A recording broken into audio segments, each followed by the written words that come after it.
Mi nombre es Carlos Izquierdo, soy compositor, artista sonoro y bueno, también gestor cultural.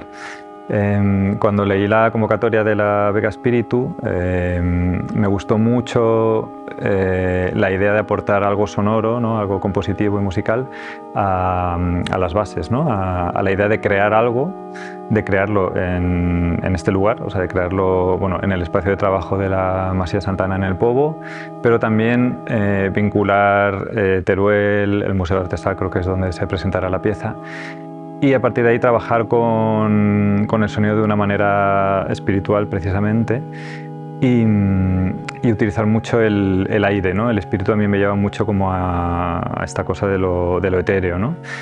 Y entonces yo solicité en la convocatoria trabajar con el órgano, con un órgano.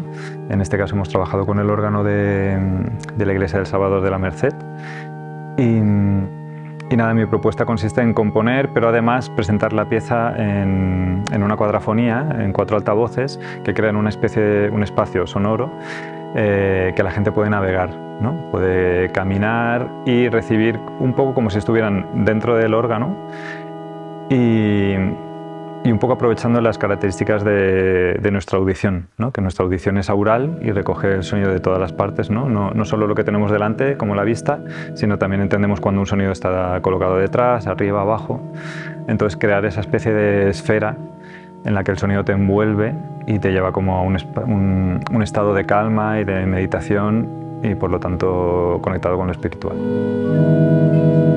Bueno, el trabajo se está desarrollando, estoy en la 3ª semana de trabajo, que ya es la final, ya ultimando, haciendo las últimas grabaciones y haciendo todo el montaje, toda la edición del sonido. He trabajado muy a gusto, hay un espacio de trabajo en la Masía del Pobo, que es donde me llevo todo lo que grabo aquí del órgano y allí lo edito, lo proceso y lo voy montando. Y me gusta mucho pues eso, vincular tanto la ciudad de Teruel, ¿no? A partir de esta iglesia, con el museo, que también, pues gracias a Pedro y a Belén, he podido visitarlo, conocerlo, elegir en qué sala se iba a exponer la pieza finalmente. Pues eso, conocer todo el contexto de lo que implica esta residencia o de cómo hemos concebido también esta propuesta para esta residencia, ¿no? que implicaba tantos agentes y tantos lugares. Mi propuesta se llama Ecos de lo Invisible y yo creo, bueno, me gusta pensar de una manera muy básica, para empezar, que el sonido es invisible, ¿no? Que el sonido tiene esta parte de que no es detectable por la vista, pero está. Y están moviendo ondas y se están moviendo partículas, ¿no? y tiene esa parte mágica. No es una de las últimas cosas, bueno, una de las cosas en las que más se empeñó la humanidad en registrar, en recoger, pero más costaba, ¿no? O sea, sí que las técnicas fotográficas o de pintura, ¿no? Permitían, digamos, representar lo visual o recogerlo, guardarlo de alguna manera, y el sonido se escapaba todo el rato, ¿no? Hasta los primeros métodos de grabación. Entonces, esa primera parte me conecta mucho, ¿no? Lo invisible con lo sonoro. Y luego también es invisible como lo que no sabemos que sentimos o que nos pasa, ¿no? De una manera como sensitiva y emocional cuando estamos expuestos a algo, en este caso una pieza artística, ¿no?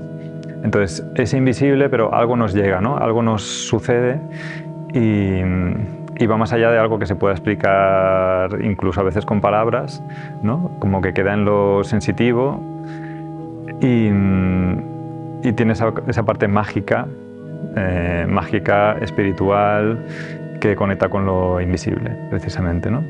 Y también me gustaba la parte de los ecos, porque al trabajar con este órgano, de alguna manera también es, o sea, no recuperar, porque ya el órgano ya se utiliza y se utiliza en las liturgias, pero hacer que suene cada vez es como revivirlo, ¿no? Hacerlo renacer y que produzca un sonido que vuelve a ser invisible, pero que genera esos ecos y esas reverberaciones, ¿no? Y que vuelve a contar una historia de alguna manera. La pieza final es una pieza sonora para 4 voces o más, pero sí que se va a representar en 4 altavoces. Entonces es una cuadrafonía que crea un espacio que se puede recorrer, que se puede habitar, y y entonces crea una atmósfera sonora y musical a partir de la cual va a sonar la composición que yo he generado durante la estancia en esta beca Espíritu. La composición es muy calmada, recoge registros muy básicos del órgano. No he querido coger como lo más lleno del órgano, sino como las flautas principales, las octavas, como una cosa muy sencilla, para justo mantener esa esencia del aire, ¿no? De lo más etéreo, de lo más sencillo. Y eso es lo que se van a encontrar. Hay una parte así como un poco paradójica, que hay como mucha tecnología, porque hay como unos altavoces, un sistema de audio, eso que de alguna manera como que choca con algo que pueda remitir más a lo espiritual o a lo sacro de alguna manera.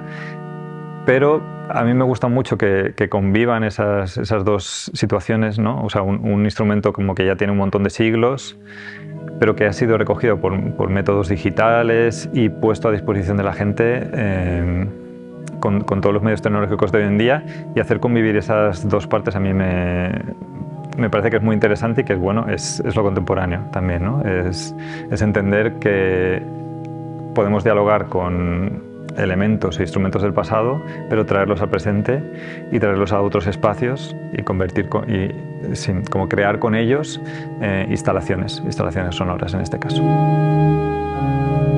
La pieza, musicalmente, compositivamente, recoge algunos elementos de las escalas y de los modos gregorianos o eclesiásticos, que sí que son de origen medieval, pero he cogido también referencias que son un poquito más modernas, o sea, un poquito porque ya pasan al Renacimiento, como de Palestrina o de Josquin des Prez, y que son autores que trabajaban mucho pues creando música sacra, música litúrgica, y provocando esos estados de calma, de contemplación, esos estados de calma, de contemplación casi meditativos, ¿no? Y que de alguna manera como que ayudan o ayudaban entonces, ¿no? Como a acercar a Dios. Pues he cogido esas referencias sonoras también traídas al presente, ¿no? En el presente, de hecho, hay un estilo musical que se llama ambient, se nombra así en inglés, y es una música en la que no pasa casi nada, pasan muy pocas cosas, pero en esa lentitud da tiempo a percibir un montón de cosas, ¿no? A percibir las ondas del sonido, a escuchar las cosas como más despacio. Entonces, como con todos esos elementos, o sea, con esas referencias modernas y esas referencias pues, de escalas, de modos antiguas, medievales y renacentistas, con todo eso he compuesto la parte musical.